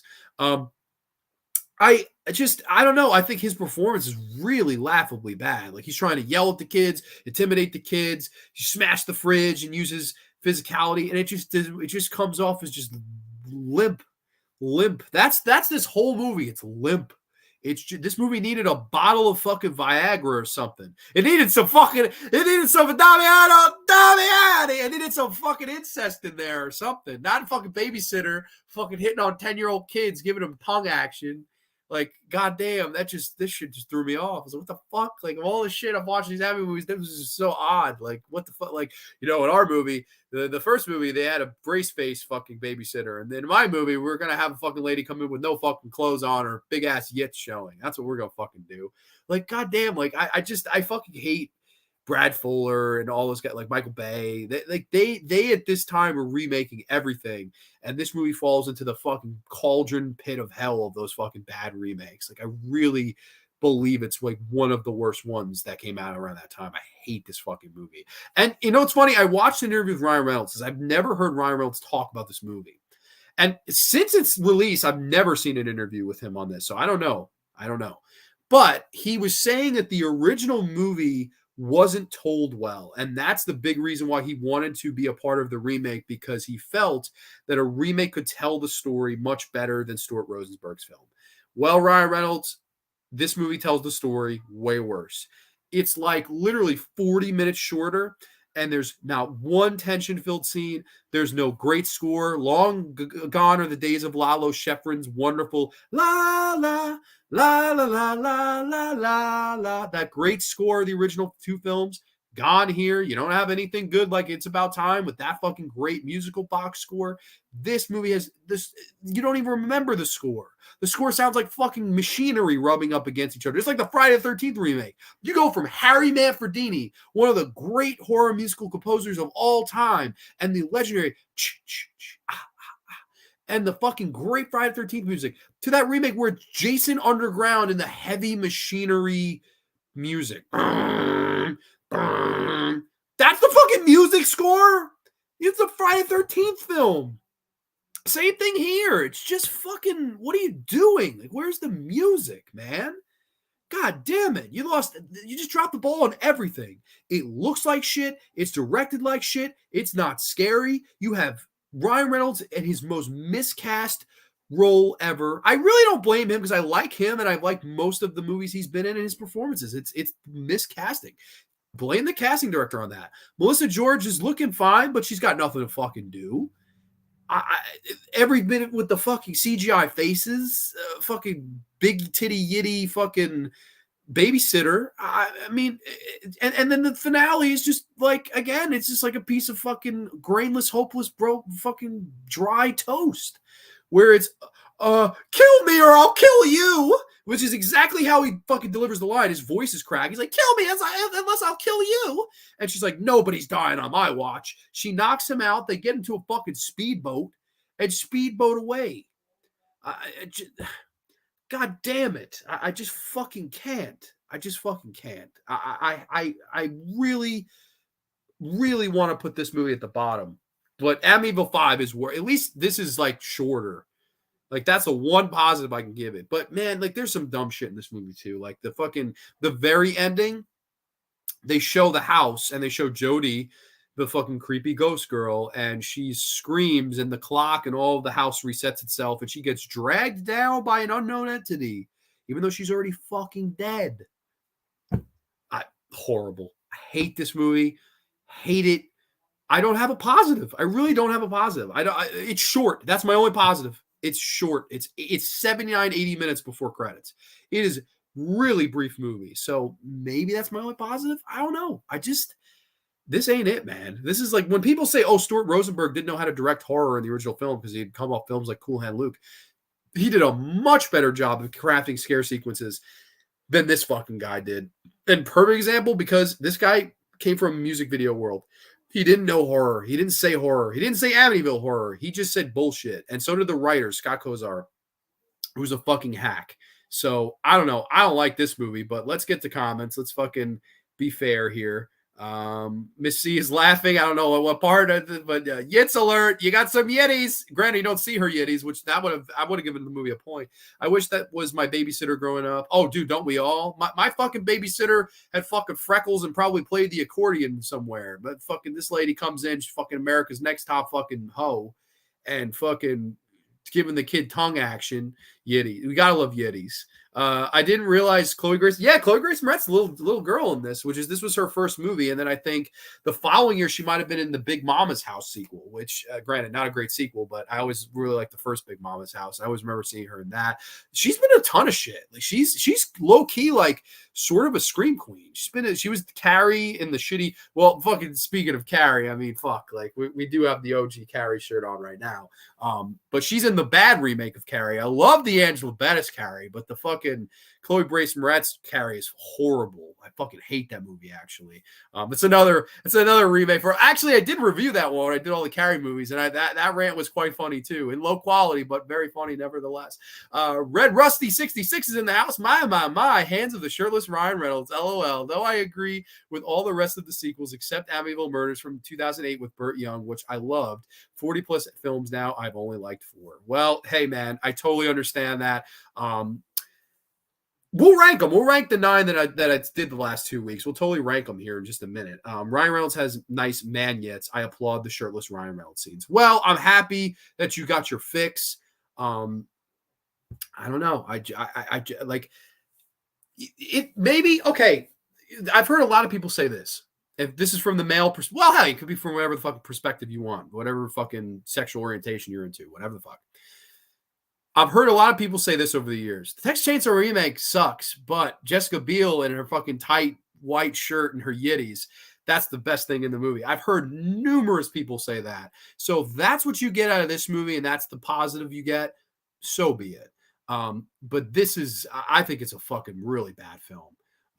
Just listening to Grande rant about the remake. I was hoping to hear what you thought of the dull and jump scare ridden Jennifer Jason Leigh Amityville The Awakening. Oh, is that? See, that's a shame to hear. That I know was 20. That movie was delayed for years. That movie was supposed to come out way before it did. And Bella Thorne. I haven't seen it. I've always meant to because I like I like Frank Calhoun, who would direct The Babysitter in this movie in P2 the following year, which I think is a very fun horror movie. Wes Bentley, really good one. Per review of the remake, at least it was shorter. John Grande. That's basically the only positive I have. I really don't have another positive. They shot this in Chicago. AJ, where's AJ at? They shot this in Chicago. I mean, at least I know the other, Amityville 4, 6, 7, and 8 are all LA and they feel LA, but I don't know. At least those locations that like this house sucked. I didn't feel any of that. The personality of the original house. Like, yeah, they have the same eyes, the eye windows, but I don't know. It just didn't feel like the Amityville house to me. It just never didn't give me that vibe. It really doesn't feel like an Amityville movie at all. It doesn't have anything that would, I don't know. It just fell really short to me. I don't know. And I see a lot of, it's a 5.9 IMDb. That's the second highest movie of the series. It's higher than Amityville 2, which is a joke. Amityville 2 is what? Amityville 2, Pinky is better than this fucking movie. Just based on the fact that Damiano Damiani alone, that's a fucking filmmaker. Just based on Tommy Lee Wallace, that's a writer. Based on fucking Burt Young, that's a real actor. Like, you have some good shit in that movie. Here, though, I couldn't give you one positive. I really couldn't. I really don't think there's anything to run home about this movie. I hate it. P2 is a masterpiece in my opinion. I really like P2 as well. I think P2 is fucking awesome. I covered it in one of my Christmas horror specials. I really like P2. I think that's awesome. Wes Bentley's doing a great job as the villain. That's a much better movie than this, and that made no fucking money. P2 was a bomb at the box office, and then meanwhile, a piece of shit like this makes over 100 million, 108 plus million to be exact. But yeah, man, that's Amityville Horror 2005, the piece of shit remake. And for a long time, this was the end of the series until, of course, Amityville The Haunting in 2011, which was their big attempt of, hey, Paranormal Activity is popular right now. Let's do an Amityville movie, sell it with the Amityville name, and do Paranormal Activity style. I have seen that. It's just as bad as it sounds it would be. But then came the Asylum movies, and then came this whole phenomenon that is the Amityville horror movies that are post the 2005 remake. I look at the first 9 as the true series.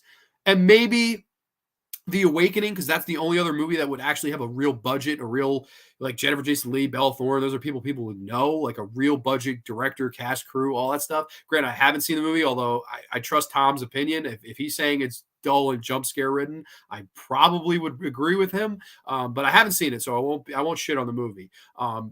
Aside from that one entry, though, ever since, these movies have all been, let's just make a horror movie and sell it with the Amityville name. And it's a shame that it's kind of come to that, but there's been 40 fucking 3 of these movies. And I would say these 9 are really the true series. And even though I would love to leave Amityville Curse out in the dust. I think Amityville Curse is a piece of shit. It has really nothing to do with any of their Amityville movies. It just happens to take place in between those those other 8 movies. So it's like, oh my God, is this part of the series? Is it not?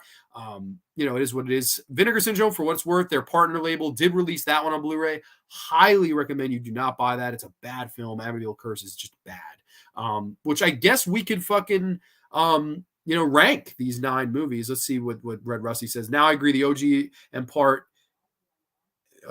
part is 1,000 miles above the remake, but I still handle the remake fine. Fair enough. Hey, no, I seem to be alone in this. I don't know if people hate this remake as much as me. I don't know. Maybe it's me and Platinum Dunes. Maybe we just don't get along. Like, we just fucking don't mix. I don't know. But it's very possible. Maybe it's just me. I don't know. I think it's generic. I just think that's like another big way to describe it. In one word, generic. Fucking just bad. I don't know. Hated it. But okay.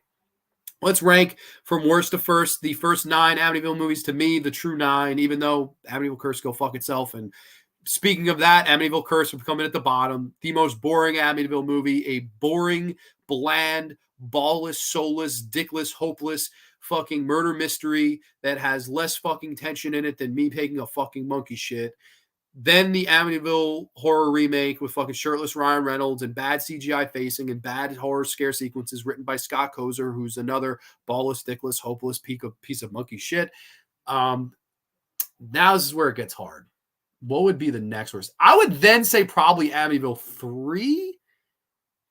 Amityville 3 and 7 is close, but I would say Amityville 3 next would come in at number 7. Number 6 would be Amityville 7, A New Generation. Liked the first half hour. That was it.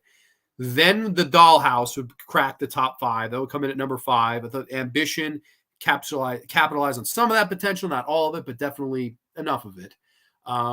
Then coming in at number 4 would be the Evil Escapes, The Evil Lamp. I really like that one. That's also number 4 in the series chronologically. So I like The Evil Escapes. Fun, killer lamp movie. I mean, fuck, it's just turn your brain off and enjoy the shit on screen. And it delivers in that respect, a TV Amityville movie. Coming in at number 3 would be Amityville 1992, It's About Time. To me, of the sequels, the best of the sequels, if we're not including part 2 as a sequel and instead mentioning as a prequel, I would say Amityville 2. But for best sequel, I would definitely say Amityville 1992, It's About Time, coming in at number 3. Number 2 would be Amityville 2, The Possession. I think it's a damn good sequel. Damiano Damiani's direction, use of color, use of the camera, use of fucking just crazy themes, whether it be incest, whether it be domestic violence, whether it be the demonic possession and the crazy kind of last act of where it's literally becomes an exorcism movie. Using the camera as the film's antagonist, just great. The most well-directed of any of the Amityville movies is Amityville 2. But to me, the overall best is the original movie. I like the original movie slightly better as a whole. I think as a whole, it works a little bit better than the second movie, but they're close. They're neck and neck. I think the second movie has better pacing, better horror use of like direction, things like that, colors and stuff like that. It's more ambitious and it definitely delivers. But Amityville, the original, I think is a classic in and of its own right. Like I know a lot of people say it doesn't age well, whatever. I really like the first movie the best. So I'd say the first 2 movies are the best. Amityville 1992, It's About Time, third best. Those are the 3 to really seek out. And like I said, Evil Escapes, Dollhouse, definitely watchable, passable movies. If you don't own them in the collection or you want to watch them on a freebie like I did, you can do that as well. But yeah, no. So that is Amityville Part 2, the retrospective. We have gone through 9 Amityville films over the past 2 weeks of this show. And man, I got to say, I fucking tapped out of Amityville. I am good on Amityville for probably the rest of my life. No, I'm just kidding. But I mean, listen, if people want to see reviews on those other movies, go ahead. You're going to see them on YouTube somewhere, but you won't see them here. Maybe someday the Bella Thorne one, just out of curiosity, but I trust Tom. If he's telling me he's a piece of shit, I believe him. But just out of curiosity, I would like to see that film. Because it is the last Amityville movie that came out and actually has a fucking like actual budget and plot and scope and shit. There has been, I will say this, My Amityville Horror, which is a really good documentary on the actual Lutz kid. I really like that. I definitely would say that's a fucking great movie. It's a documentary though, so again, doesn't fit in with the series, but it does count. It definitely has Amityville in the title. Do you like Amityville OG or Poltergeist? Wow, that's tough, man. I actually think that's cool. I know most people probably tell you Poltergeist. Let's see. Sean says Poltergeist. Yeah, no, I think majority would tell you Poltergeist. I don't know. Like, okay, both those movies were huge when they came out. Like Amityville was actually even bigger box office wise. Amityville actually made a lot more money.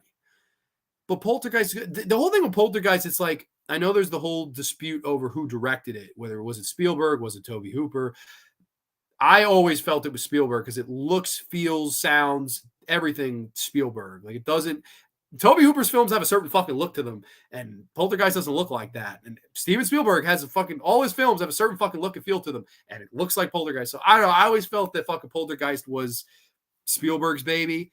But with that being said, I actually like Amityville better. I like James. I'll say this: I like James Brolin better than anybody in fucking Poltergeist. I think James Brolin's fucking scary. I'll say that. Like I think Poltergeist is better paced, and you could probably watch Poltergeist more. But I think Amityville, man, it gets slept on enough. I'll go Amityville. I'm gonna lean Amityville. I think they're close though. I think it's like very, very close. I don't think that would be it's a coin flip for me. It's a damn hard decision. Check out the Amityville Murders from 2018. You may like it. It's really similar to part 2, and even Burt Young came back for it. That's fucking awesome. They got Burt Young to come back. I would love to see him do an interview for fucking Amityville 2. No, I choose Amityville OG over the original. Okay, good. I'm glad that I'm not alone. I would say the Rust. I think a majority would be against us. I think there's more like people remember Poltergeist more fondly than Amityville Horror. Amityville Horror is always it's like the fucking movie's boring, or it just didn't age well with people. I don't know why. Like it's one of those movies. It's just like Friday the 13th. What I was saying at my last show. It just did not age well with people over time. I don't know why. I love both films, but that's a tough choice. I agree. I think actually is a really good question. I don't know. Just it is what it is. Let's see. Good. Mateo, for me, Poltergeist is the better movie, but Amityville is scarier. That's a good way to put it too. I think Amityville is a better like at horror than Poltergeist. Like Poltergeist definitely has that Spielberg like filter on it. I don't know how to explain it. Like I don't know. I think it's it would be a fun poll.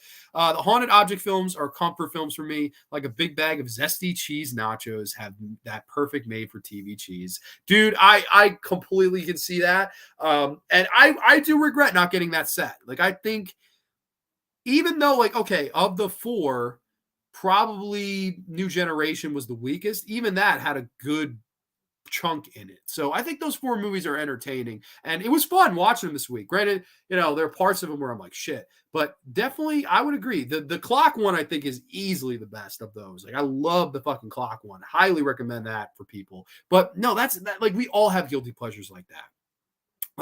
Like this movie, this is fucking this is an actual video poster of Leprechaun 3. Leprechaun, what the fuck? Really? Yeah, this is a comfort. This is a dumb, fun Leprechaun in Vegas killing people for a gold coin. Stupid, but fun, entertaining, brainless. I don't know. We all have popcorn movies that we like, and I could totally see. I would totally watch Amityville 1992 with a group of friends and some pizza. I think that'd be a great way. Yeah, I agree. Tom, I completely agree with Tom. I love Poltergeist, but it's just too ET looking for me. His stuff exactly. That's the thing, and I know a lot of people. Oh, it's Toby Hooper's film. I'm like, no way. Like no fucking way. It just. I don't know. And I know Craig T. Nelson has argued over the years. Oh, Hooper was the director. But then there have been other people like Zelda Rubinstein. I think Zelda Rubinstein said it was fucking Spielberg. So there's been big debate on who really directed that film. I think fucking it just feels Spielberg to me. So I don't know. I know that's a big debate. I think always felt Spielberg directed that. Like I know it's the big, controversy and shit. And then Poltergeist also is a cursed film. It has all those things to it. I mean, it is what it is. I don't know. I've never talked the Poltergeist movies on here. It's crazy, actually, that somebody mentioned that. I've never discussed those movies, wildly enough. But I mean, it is what it is. But everybody, I had a wonderful time taking this trip down 9 movies of Amityville Horror Lane. 1,000,001 good times on Grande's Graveyard. And we will be back with an impromptu stream tomorrow night. I know, weird, 2 weeks in a row. We're going to get shows after the main show, where next week we'll be discussing all things the year of either 1983 or 2003. But tomorrow we'll be talking, Nate and I, of the Guardians of the Galaxy trilogy. Like I said, impromptu stream just kind of came out of nowhere, and he was like, hey man, let's do this. I was like, hell yeah, let's fucking do it. So Guardians of the Galaxy stream tomorrow night. If you guys are free, stop by, feel free to stop by. If not, if it's a Friday night and you're busy and you're going out having a good time like I have been doing the past few Friday nights, I completely understand. No worries. You can always catch the replay or you can skip it entirely. No problem here. But everybody, I just want to say thank you all for watching. I love Poltergeist. Oh, sorry. All right, Grande, you got through the Amityville movies. Now I suggest the Ginger Dead Man movies. No fucking way. I'm good. No, good on that. Puppet Master, good. Pumpkinhead, I'd like to talk the original Pumpkinhead. Maybe we'll do Pumpkinhead one of these days. See you tomorrow. Mateo will be there. Thank you, man. I appreciate that. No fucking way, man. I'm not doing that shit. Bye, everybody. Great show, Grande. Thank you so much. I'm sorry I shit on your remake. But everybody, we will catch you tomorrow on Grande's Here for Guardians of the Galaxy trilogy review. Not going to want to miss that. And we will catch you next week only on the Graveyard for the year in review of 1983 or 2003. Like I said, go to the community tab and vote. If you have not voted already, you can vote on which year you'd like me to review more. Thank you all for watching tonight, and cheers to a safe, happy, healthy weekend. We will catch you next time only on the Graveyard. Too sweet, peace. We'll catch you next time. Good night, everybody.